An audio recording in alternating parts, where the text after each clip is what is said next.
tem um espírito que está vinculado a uma casa mal assombrada, digamos assim. E um rapaz vai morar lá. E ele sabe que tem esse espírito ali que derruba as coisas, que prejudica, que perturba. E ele vai morar lá. E quando ele vai morar lá, ele começa a afrontar o espírito. Então ele vai, põe um quadro, o quadro cai, ele xinga o espírito, ele prega o quadro e ele afronta. Ele grita, manda sair, tenta exorcismos, que os próprios benfeitores espirituais dizem que o exorcismo, como um ato exterior, apenas divertem os espíritos, né? Que o que conta é de fato um desejo puro, um amor legítimo no coração. E aí aquele senhor que mora naquela casa desencarna. Então é sugerido para Allan Kardec que que chame então o espírito que deixava aquela casa mal assombrada. E ele pergunta primeiro, Allan Kardec, para o seu mentor, o espírito de São Luís, se era lícito chamá-lo. Ele falou que poderia, que era bom, ia ter muito aprendizado. Então aquele espírito vem numa primeira reunião, escreve através da psicografia de forma rabiscando, quebrando lápis, tal, até que depois ele se comunica, enfim. E tem várias comunicações que é bem interessante. Mas ali é dito que aquele espírito estava ali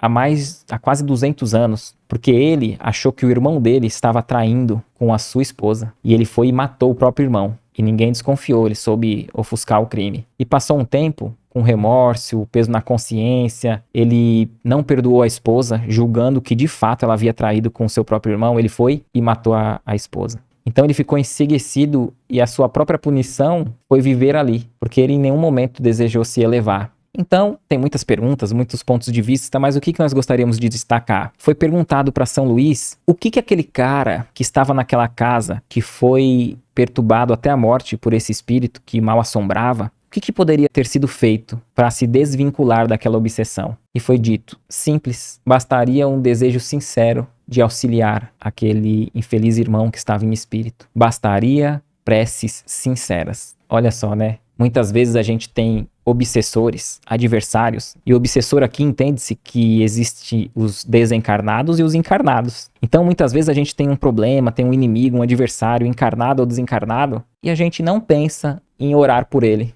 A gente pensa em expulsar, eliminar, mas poucas vezes a gente ora com sinceridade para que os benfeitores auxiliem, para que Jesus o encaminhe, ou nós mesmos poucas vezes oramos de forma sincera para que Deus e aqueles espíritos ao qual nós fizemos mal, seja em outras existências ou nessa própria, para que eles nos perdoem. Não tem desobsessão melhor do que a nossa própria melhoria, para aquele que vem se vingar de nós possa ser iluminado pela luz que a gente busca fazer em nós mesmos.